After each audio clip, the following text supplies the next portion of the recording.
आपल्याला सर्वांना माहिती आहे की येणारा जो काळ आहे हा सगळा डिजिटल काळ असणार आहे।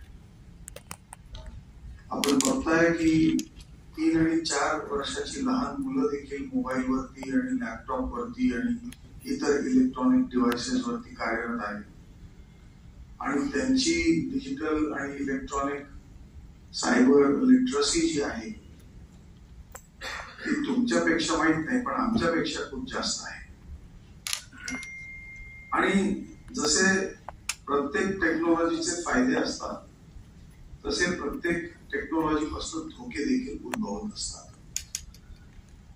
आणि आपण गेले वर्ष 2 वर्षात बघतोय की सायबर क्राईम आणि सायबर स्फिअर मध्ये गुन्ह्यांमध्ये फार मोठ्या प्रमाणात वाढ झालेली आहे। विशेष करून सायबर फ्रॉड्स असतील म्हणजे सायबरच्या माध्यमातून फ्रॉड्स होत आहेत, सेक्सटॉर्शनच्या केसेस आपल्या समोर येत आहेत, आयडेंटिटी थेफ्ट येत आहे, फिशिंगचे केसेस येत आहेत, फोर्जरीच्या केसेस येत आहेत, फसवणुकीच्या केसेस येत आहेत। आणि यामध्ये 2 प्रकारचं नुकसान होत आहे। इंडिव्हिज्युअल असेल, ऑर्गनायझेशन असेल, गव्हर्नमेंट असेल, एस्टॅब्लिशमेंट असेल, either there is a financial damage or there is a reputation damage to reputation or damage to the financial systems।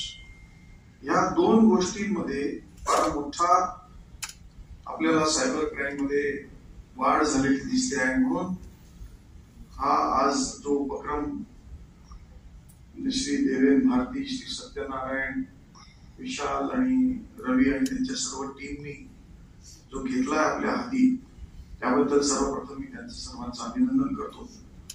तुम्ही सर्वांनी या वर्कशॉप मध्ये खूप अत्यंत मनपूर्वक अभ्यास केला, समजून घ्यायचा प्रयत्न केला, त्यामुळे तुमचं देखील विशेष अभिनंदन आहे।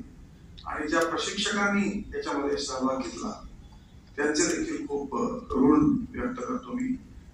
तुमची आम्हाला आताच नाही तर यापुढे देखील वारंवार गरज भासणार आहे। आणि प्रशिक्षक जे आहेत त्यांच्या पुढे देखील चॅलेंज आहे, कारण आमचे लोक खूप भारी आहेत। ते एकदा सुटले की ते तुमच्या पुढे जाऊ शकतात आणि तुमच्या पुढे ते जाऊ नये म्हणून तुम्हाला सतत अभ्यास करून थोडंसं वरचढ ठेवणं हे गरजेचं राहणार आहे। ही एक चांगली हेल्दी स्पर्धा राहील असं मी समजतो। आपण आज सर्व पोलीस स्टेशन्स मध्ये सायबर कमांडोज तयार करण्याचा यज्ञ हातात घेतलेला आहे। मला असं वाटतं joint CP law and order यांना विशेष करून मी सूचित करेन की ही फक्त सुरुवात आहे आणि मुंबई पोलीस हे कायम देशामध्ये अग्रेसर राहिलेलं आहे, ते अग्रेसर राहील, त्याची जबाबदारी आपल्यावर आहे। त्यामुळे आपल्याला एवढ्यावरती थांबता येणार नाही। आपल्याला जास्तीत जास्त लोकांना सायबर इन्व्हेस्टिगेशन मध्ये ट्रेन करणं गरजेचं आहे।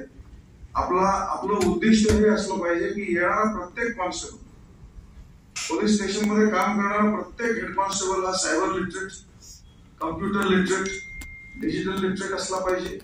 कुठलाही तक्रारदार आला तरी ह्यातलं मला काही समजत नाही, थांबतो, दुसरा येईल तोपर्यंत, असं आपल्याला वेळ येता कामा नये। त्यामुळे आपले जे स्टेशन हाऊसचे अधिकारी असतील, अंमलदार असतील, त्यांना देखील यापुढच्या टप्प्यामध्ये आपण ट्रेन करावं, कारण ते सातत्याने पब्लिकच्या सानिध्यामध्ये असतात। तुम्हाला कल्पना आहे की वॉरेन बफेट नावाचे फार मोठे इन्व्हेस्टर आहेत, जगत विख्यात आहेत, आणि त्यांनी सायबर क्राईम आणि सायबरच्या बद्दल एक स्टेटमेंट दिलेलं आहे। त्यांनी असं म्हटलेलं आहे की this is and is going to be the biggest threat to humankind. त्यामुळे आपल्याला याचं गांभीर्य जे आहे हे लक्षात घेणं फार गरजेचं आहे।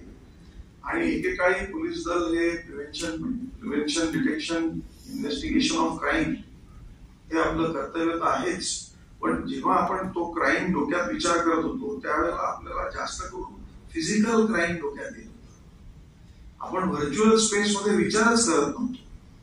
परंतु आता जसं टेक्नॉलॉजी ट्रान्सफर होतीये तसं क्राईमचं स्फिअर सुद्धा ट्रान्सफर होऊन हळूहळू मेजॉरिटी क्राईम जे आहे ते सायबर स्फिअर मध्ये जाणार आहे। आणि म्हणून आपल्या अधिकाऱ्यांना आणि अंमलदारांना याच्यामध्ये प्रशिक्षण देणं, याच्यामध्ये काम करणं. इनफॅक्ट आमचा हाही प्रयत्न राहील की आपले जे ट्रेनिंगचे सिलेबाय आहे त्या सिलेबायमध्ये देखील याचा अंतर्भाव करून आपल्या येणाऱ्या पिढीला पोलिसांमधल्या नवीन अंमलदार आणि नवीन अधिकाऱ्यांना याच्यामध्ये जास्तीत जास्त प्रशिक्षण देऊन जो काही ज्या काही परिस्थितीला आपल्याला सामोरं जायचं त्यासाठी आपल्याला प्रयत्न करणं गरजेचं आहे.